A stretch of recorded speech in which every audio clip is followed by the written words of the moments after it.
I've got a question. I can't actually see who it's from. Sorry. So, I think it's When You Get a Lot, which is, can you tell us yet what's happened to Sandy?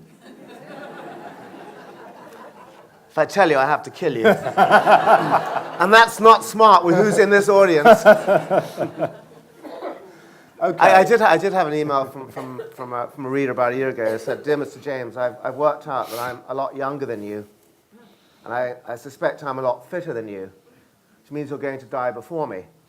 So I hope you've left the secret of what happens to Sandy sacred in your publisher's vaults." Right. I think there's a line on this one. I mean, there are a number of sort of rumours that she'd gone up to Croydon and is still walking the aisles of IKEA trying to find the way out. But I have a hunch they were digging a really big hole at Falmer not so long ago, and there was said to be a little sandy spot near the penalty area. My very, very good friend, and I'm an Albion seasoning old, Martin Perry, has certainly done many things in his time, but perhaps not on his side. Right, another question. This actually is one that, in fact, may be best answered as much by our colleagues from Sussex Police here as by the two Peters on the stage. It's from Anita Baker. Anita Baker? Anita? Yeah, hi. Anita says, who is it best and worst to have first on the scene of a crime? So again, our colleagues here may have a view, but our colleagues from Sussex Police may want to offer a view on that as well. I'd love to go and say, let me through, I'm a criminologist, but you never get there quick enough. Anita, did you want to gloss your question at all about what you... There's a microphone for you. An awful lot from Peter's novels and things, you sort of imagine a crime scene and the plod-footed policeman sort of trampling over evidence. And so in a perfect situation, who would you get there first? Yeah. Would it be the scene of crimes officer or... obviously not the press? Well, we will ask our colleagues from Sussex Police on that, but Peter, from your point of view, or from the point of view of the novelist, who's it's best for you to get on the scene first? Well, I'll give you the point of view of what really pisses me off is watching a cop show on television, and there was one on a couple of weeks ago, dead body in a swimming pool in a swanky house, and the senior investigating officer turns up. There's all the soccer. I think a lot of the public must think that all soccos are gay, and the reason they wear these white suits is so they don't get dirty. Because there you have all the soccos there, and the senior investigator turns up, doesn't even acknowledge the scene guard, ducks under the tape, whereas in reality would have to sign his name, and wanders around in his day clothes and his normal shoes. And I mean, the reality is, and I'd be very interested to hear from a very senior detective we have, but the reality is, as I am aware, is that the first police officer on that scene, his first duty is to guard it, tape it off, and he is empowered to let nobody through, not even the chief constable, unless he's fully gowned up in protective clothing to stop him contaminating the crime scene. And he makes one entry point to the body to create the minimum amount of disruption to the crime scene site. Anybody from Sussex Police want to give the real answer? Which I'm sure is the same.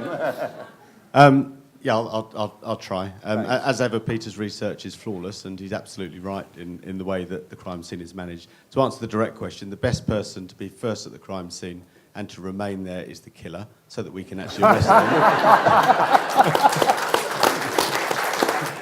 And the worst person is the press, because it's always embarrassing to find out from them what's happened. No, absolutely right. I mean, often TV fiction is there to entertain, not to inform, and the image of clumsy uniformed police officers traipsing over crime scenes is fiction. Our officers do exactly as Peter's described. They preserve the scene. I as a senior officer and Mr. Richards as the chief constable would expect to be stopped entering that scene by whoever it is guarding, and if we weren't, then they weren't doing their job properly. We talked about forensics. Forensics are so sensitive these days. They really are, that any disruption to the scene can make or break a case. So it's absolutely essential that scene is guarded, and often guarded for a long time, and that sometimes causes the public some concern about why we've shut off a street for so long, and we need to explain that actually forensics are so good that we can often get them in strange and wonderful places. Okay, thanks very much. Okay, another question. This is one, I think, again, mainly for Peter on my right, Peter James. I think it's one you have touched on a bit, Peter, but I'll read again. It's actually from another Peter, Peter Baker, so 3 Peters we have here. Hi, Peter. And this is really, this is Peter James, is he worried? Are you worried about copycat killings from your novels? And I guess we could generalise that into the general question, and we touched on it a little bit, is about, I suppose, the responsibility of things you might put in the novels or might not put in the novels, and take it away, take away that question away. What do you think? Yeah, and it's a good question, and I do get asked it quite a bit, and I actually don't think so. I think that most of the times in law enforcement, people are playing catch-up. I think most crime writers are copying stories that have actually happened in reality. I go to a number of police conferences, in particular a conference in the US every year, where lectures are given by senior investigating officers and presentations of major crimes that they've investigated and solved. And they're mostly horrendous murders and some serial killings. And there's very few. You get the occasional one that says, oh yeah, I watched Chucky and I was a horror movie addict. But I don't think so much crime novels. I mean, I was up at one of the forensic laboratories used by the police, Cellmark, up in Reading a couple of years ago, and I asked the question of one of the senior lab technicians, and I said, do you find that criminals are getting more forensically aware from watching CSI and maybe from reading crime novels? And he said, yeah. He said, but they still make mistakes.